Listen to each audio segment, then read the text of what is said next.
Me vengo al Congreso de la Nación a entrevistar a Margarita Stolbizer. Usted la tiene, está en Juntos por el Cambio, aunque tiene su bloque independiente, su partido, que es el GEN. Ella está dedicada a transparentar la política, ataca a todos los actos de corrupción, tiene una mirada muy puntual en contra del kirchnerismo y particularmente de Cristina. Ella ha sido y ha escrito 2 libros respecto de los actos de corrupción del kirchnerismo. No se pierda este mano a mano con Margarita Stolbizer. Margarita, contame tus comienzos en la política. ¿Qué se te dio y en qué partido? ¿Cuántos años hace? Tengo que hacer una memoria histórica. Me interesa eso. En realidad, cuando yo estaba en el colegio secundario tenía mucha vocación política, vocación de liderazgo, pero sobre todo vino de leer historia. A mí me gustaba leer historia, en mi casa leían historia. Tuve esos profesores que influyen mucho en nuestra vida, digamos, y eran los profesores de historia. Así que estando en el colegio ya sabía que esa era mi vocación, que era lo que me gustaba. ¿Había centro de estudiantes en ese colegio? No. Pero vos Y además te estoy hablando de hace muchísimos años.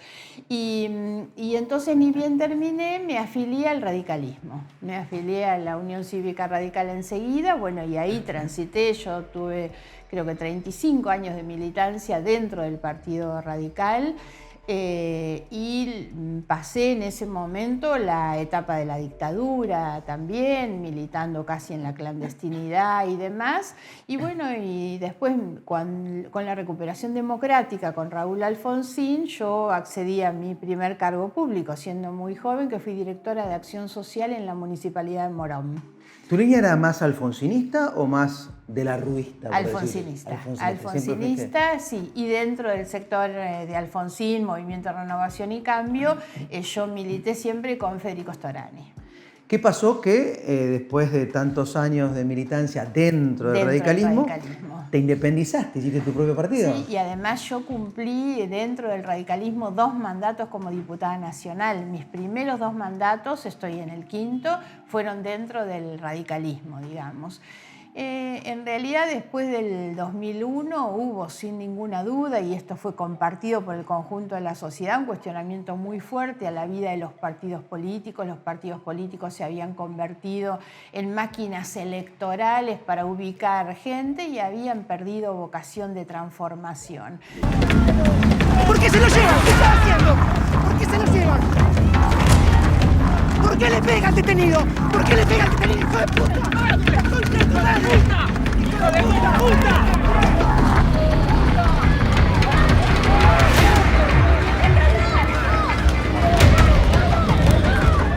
El radicalismo había perdido esa vocación de poder, de llegar al poder, viendo cómo avanzaba el peronismo, digamos, casi como un espectador, digamos, o como un protagonista secundario. Y a mí me parecía que el sistema político necesitaba modernizarse, digamos, incluir una agenda distinta y demás.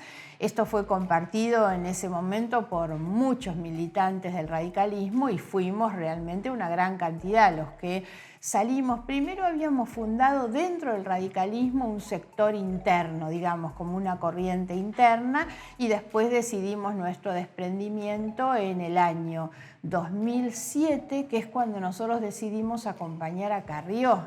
Yo simplemente les digo al pueblo argentino que no vote ladrones, porque los van a robar.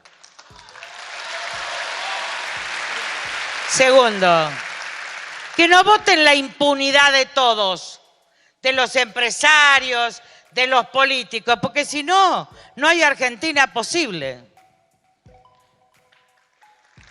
Tercero, miren, no voten a los que manejan la droga, porque sus hijos están muriendo y van a seguir muriéndose a los 30 años.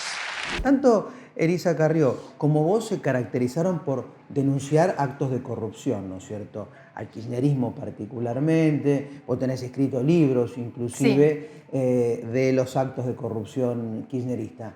Contame, bueno, lo que vos investigaste, los casos más resonantes, ¿no es cierto?, que tienen que ver con la causa Autosur, por ejemplo, claro, con la causa Vialidad, que ahora está a punto de sentencia. ¿Cómo yo empecé y detecto esto? En el año 2013-2014 se hablaba bastante de las declaraciones juradas de Cristina Fernández y de lo abultado que era su patrimonio. Todos hablaban y decían, ¿cómo puede tener semejante patrimonio? Se hablaba mucho de eso, pero nunca se había hablado de cómo estaba compuesto su declaración jurada. Entonces yo empiezo a mirar un poco eso y encuentro que ella declara, en las declaraciones firmadas por ella, que tenía 3 sociedades. Otesur, Los Sauces y Coma era la otra. Entonces digo, bueno, voy a investigar un poquito de qué se trata, qué son estas sociedades, porque eran sociedades que tenían sumas millonarias. Yo digo, bueno, a ver, de qué se ocupan, de qué se tratan, quién integra esas sociedades, cuál es el porcentaje accionario que ella tiene, si es dueña del 100 o del 10, quiénes son. Entonces, cuando empiezo a pedir esa información en la Inspección General de Justicia, me encuentro con una cantidad de sorpresas, que es que las sociedades de la Presidenta de la Nación no cumplían con ninguna de las normas legales, no presentaban los balances, no actualizaban el directorio, tenían domicilio falso, domicilio trucho. Inexistentes, eran sociedades pantalla. ¿Qué había atrás de esas sociedades? Y ahí me encuentro la primera en la que me meto, que es Otesur, que Otesur era la administradora de un hotel, el Hotel Alto Calafate. Sí. Esto es propiedad privada, digamos, a partir de la tranquera para acá. Es que tenemos una reserva en el hotel, estoy yendo adentro del hotel. Sí, no, me parece raro porque el hotel está lleno. Entonces me meto a mirar un poquito lo del hotel y ahí veo que el hotel era en sí mismo también una pantalla. ¿Quién pagaba en ese hotel? ¿Quién era el que contrataba en ese hotel? Lázaro Báez. Lázaro Báez contrataba las habitaciones de ese hotel. Claro, contrataba las habitaciones de ese hotel para trabajadores de su empresa constructora, muchos de los cuales ni siquiera estaban en Alto Calafate, donde estaba el hotel. Así que una cosa muy extraña, pero a partir de ahí Lázaro Báez tenía además, paradójicamente, él manejaba una sociedad Valle Mitre que era la administradora del hotel. Entonces él le pagaba... O sea, él era el administrador a través de la sociedad del hotel se y después se contrataba a sí mismo a través de para que sus trabajadores siempre a través de las empresas constructoras. Hotel. Esa empresa constructora de Báez, que es Austral Construcciones, su empresa insignia, es la que está hoy siendo investigada en la causa Vialidad. Ah, mirá vos. Por eso creo que hay que tener una mirada muy integral de lo que son todas las causas. La causa Vialidad explica las irregularidades en la contratación de la obra pública, cómo se privilegiaba Lázaro Báez. Primero, Lázaro Báez no tenía antecedentes en la construcción. Claro. Y arma su empresa Con el constructora en mayo del empresa. 2003. El mismo mes que asume Néstor Kirchner, crea su empresa. Bien. O sea, ellos organizan, arman, preparan un empresario y se queda de la con construcción. todas las licitaciones o la gran mayoría de las licitaciones sobre la Eso se está investigando en la causa Vialidad, que es el direccionamiento de la obra pública a favor de Báez, los sobreprecios, por supuesto, el adelanto de pago de certificado, los privilegios que él tenía en el Estado y que hicieron de Báez un empresario tan poderoso. Porque acá hay que aportar pruebas. Es fácil ensuciar a las personas. La verdad que es sorprendente la aceleración que tiene. Y como la Nata está acostumbrada a armar cosas, a nosotros no nos extraña esto. Y creíamos que era, aunque mis abogados no están de acuerdo, yo creo que sí, el camino correcto es mostrar las cosas como son. Hay una causa, que es la causa llamada Cuadernos, yo le llamaría la causa de los arrepentidos, que es la que explica la otra parte de las coimas o del enriquecimiento, que eran las que pagaban los otros empresarios privados.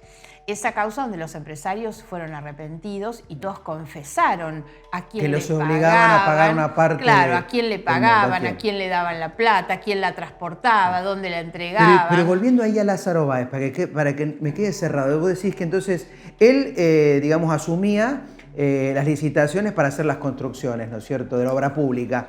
Y después que ¿vos sospechás que le pagaba a Cristina a través de contratar su hotel? Bueno, por eso digo, la mirada es completa, porque esas causas explican cómo se genera lo que se llama la plata sucia, digamos, porque viene de la corrupción, del pago de coimas, digamos. Pero después, a través de los hoteles y de la causa Los Sauces, que es la otra sociedad, así como te cuento que la primera sociedad que yo miré era Otesur, la otra era Los Sauces, y Los Sauces lo que hacía era administrar propiedades a través de las cuales Lázaro Báez y Cristóbal López le pagaban alquileres simulados por esos inmuebles, porque no los ocupaban tampoco, y entonces era una forma de devolver los favores que habían recibido. Te alquilo cosas que no usa, pero una forma de reintegrarte el pago. El circuito de coimas es tan clarito, por eso hay que mirar todas las causas en conjunto. Te llevo un poco a la actualidad. Sergio Massa, ministro de Economía, alguien que vos conocés bien, pero según tus últimas declaraciones, no es el mismo Massa que vos conociste. Claro. ¿Qué me puedes decir?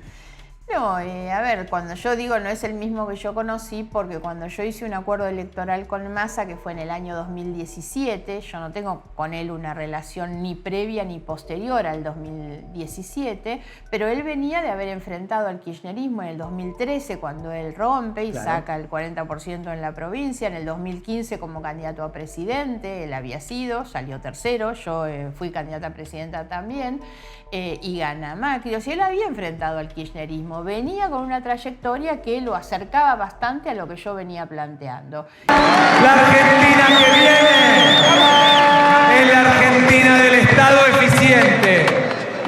No tengamos miedo. Transmitamos a cada argentino que por ahí nos dice, están tomando el control del Estado. Están poniendo a fulano, a mengano. Yo voy a barrer a los ñoquis de la cámpora que nos quieren dejar como parásitos en el Estado. Hicimos una alianza electoral en ese año que no sobrevivió y él subía a los escenarios conmigo y decía voy a meter presos a todos los corruptos. Y además tenía una agenda social muy importante, que me parece que esta es la parte que hay que poner positivamente en valor. Massa llega hoy al Ministerio de Economía con una agenda, digamos, que intentará seguramente ver cómo beneficia a los sectores más humildes, los trabajadores, las pymes. Ese era su discurso, un discurso social muy coincidente con el nuestro, muy complementario, y un discurso de ataque a la corrupción. Y ahora los ves juntos con quien él criticaba o acusaba. No solo ahora, él después de ese acuerdo electoral que hace conmigo en el 2017, en el 2019, él conforma el Frente de Todos y no tengo dudas que él es quien facilita que el kirchnerismo vuelva al gobierno.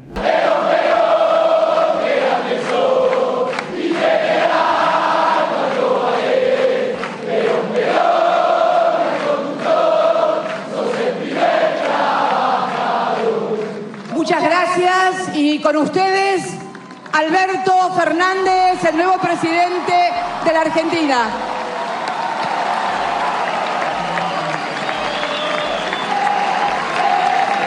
Con su caudal de voto le facilita la llegada al poder de Cristina y Alberto. ¿Y cómo ves las primeras medidas que ha tomado? Se ve poco, digamos. Primero... que tiene que ver con los subsidios, ¿no es cierto? Claro, pero por ahora no hemos visto demasiado. Hay mucha confusión. Si tomamos el tema particular de los subsidios a la energía y al gas, luz y gas, la verdad es que es muy confuso. La gente no sabe cuánto va a tener que pagar, quién va a tener que pagar, si se van a respetar los niveles de segmentación que existen en el decreto. Pareciera que no, pero lo cierto es que la incertidumbre es tremenda. Si yo te pregunto a vos, ¿y sabés cuánto vas a tener que pagar? Seguramente no sabemos. Por lo tanto, las medidas todavía es muy difícil poder evaluar, porque las medidas habrá que evaluarlas cuando podamos tener un resultado concreto. Hoy creo que además se ha hecho como demasiado ruido en torno a una figura que lo que hace es cambiar de sillón. Sergio Massa ya ocupaba un lugar muy importante en el esquema de poder. Claro. Presidente de la Cámara de Diputados, que significa estar en el orden sucesorio presidencial, digamos, pero además uno de los integrantes de un trípode de poder en la Argentina. El Frente de Todos y el poder está estructurado desde el 2019 en las figuras de Alberto, Cristina y Sergio Massa. Ya estaba él ahí, entonces no es alguien que viene... Lo están vendiendo como algo nuevo, pero en realidad es parte de esto. Cambió de sillón, digamos, porque no estaba en un sillón menos importante, ¿no? ¿Y la gestión del gobierno cómo la ves? eso entonces? Digamos, Bueno, ¿vos crees que va a gestión- cambiar? ¿Va a no, cambiar la a partir de la gestión llegada muy- de Sergio Massa al Ministerio Muy de Economía? mal, y esto me parece que es muy atinado reflexionar en este sentido. La gestión venía muy mal, entonces aún cuando Massa pueda aportar capacidades propias, que yo creo que las tiene, sinceramente en el contexto que tenemos de un gobierno que está hecho trizas, digamos, a 3 años prácticamente de haber asumido, le falta poco, es un gobierno que profundizó todos los males que la Argentina podía traer en realidad, y hoy salir de esta situación es tremendamente grave. Un gobierno con muy baja credibilidad, han destruido totalmente la autoridad presidencial, tenemos un presidente prácticamente desnudo que no ha podido ni mantener a sus ministros y que hoy aparece como una figura decorativa. Y esto es particularmente grave porque Argentina es un país presidencialista. Nosotros somos un país presidencialista porque lo dice la Constitución, pero además por nuestra trayectoria política. Las figuras presidenciales siempre fueron figuras muy excluyentes. No es casual que los presidentes ya hayan sido los presidentes de sus partidos, de sus coaliciones. Somos un país presidencialista. Entonces hoy hay un problema institucional cuando tenemos un presidente prácticamente desdibujado. Claro, tenemos ¿no? un presidente débil. Y eso después se traduce en qué cosa? En que no solo el gobierno, el país es menos creíble, es menos confiable. Entonces, ¿quién invierte en un país que no ofrece confiabilidad? No, está claro, ahí necesitamos una figura de un presidente fuerte y claro, con un plan que es claro que Alberto no tiene, ¿no es cierto? Y si no hay confianza en el gobierno y en el país, no hay inversión y entonces hay menos empleo y más pobreza. Hablando de empleo y pobreza, ¿cómo evaluás el rol de la CGT que hace unos días se ha movilizado? No sabemos algunos para no qué. Sabemos. Y esto que en un país con alta tasa de desempleo, con alta inflación, con alta pobreza, vemos un movimiento sindical casi que no se moviliza y en contraposición asociaciones piqueteras que están todo el día en la calle. O una movilización como la de ayer, donde dicen nos movilizamos pero no es contra el gobierno, no estamos reclamando nada. Queremos decirle al presidente Alberto, poné lo que tenés que poner, sentá a estos tipos, aplicarle las multas, aplicar lo que tengas que hacer, que los trabajadores te vamos a bancar. O sea, no se sabe para qué se movilizan, hay un rol muy desdibujado. No dejemos, además de reconocer el alto nivel de desconfianza social que hay en las instituciones en general y que incluye a los sindicatos. Hoy la mayoría de los argentinos no confía, ojo, ni en su sistema político, ni en su sistema de justicia, ni en los sindicatos. Justamente los que tenemos la representación a través de distintos estamentos tenemos muy bajos niveles de confianza. Y eso tiene que ver con un sindicalismo demasiado plantado en el mantenimiento de sus privilegios, digamos, cosas que también pasan en la política, en lo que podría ser una brecha muy grande entre una sociedad donde tenemos cada vez más pobres y sin embargo sindicalistas y políticos muy ricos. En contraposición, los planes sociales, los sindicalistas ricos, trabajadores no registrados, cerca de 8 millones de trabajadores, digamos, en negro, pero crece, por otro lado, en paralelo, la cantidad de planeros y piqueteros que tienen demandas casi como de trabajadores, ¿no es cierto? Se paran en la puerta del Ministerio de Desarrollo Social, cortan las calles de la Ciudad de Buenos Aires reclamando que les aumenten los planes, a cambio de no hacer nada. ¿Cómo ves eso? A ver, acá hay una cuestión de fondo, digamos, que es el fracaso de nuestros casi 40 años de democracia. En 40 años de democracia, porque digo, hagámonos cargo todos durante todos estos años, más allá de que mayoritariamente el peronismo ha gobernado estos 40 años de democracia, pero no le esquivemos el cuerpo a las responsabilidades de la política en general. Tenemos cada vez más planes sociales, más dinero destinado a los planes sociales, las sumas son muy grandes y cada vez más pobres. ¿Cuál es la conclusión entonces? Bueno, que el plan social, que la posibilidad de un depósito a fin de mes en la cuenta de la persona pobre no resuelve su situación de pobreza. Entonces lo único que hacemos es multiplicar ese número de pobres porque no sacamos a nadie de la pobreza. En algún momento la discusión tiene que cambiar y la discusión debe ser cómo generar empleo formal, la discusión debe ser la educación. Yo sigo creyendo que el gran fracaso, y además si miramos la trayectoria histórica de la Argentina en los últimos años, vamos a ver que cuando la Argentina mejor estuvo es cuando tenía las mejores tasas en la escuela, en la universidad, en los estudios. Cuanto peor es la calidad de la educación, peores son los niveles sociales que hay. Entonces, en algún momento hay que empezar a pensar que la inversión debe ser en educación, que es lo único que rompe la desigualdad y que permite realmente volver a aquel sueño de mi generación, no de la tuya, de los padres que soñábamos que los hijos lleguen un paso más adelante que nosotros. La movilidad social ascendente.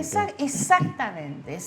Eso se ha roto hace ya muchos años. ¿Y cómo se vuelve a eso? Se vuelve si yo le doy al hijo una herramienta que significa hoy una formación en la educación, que no quiere decir solamente la escuela.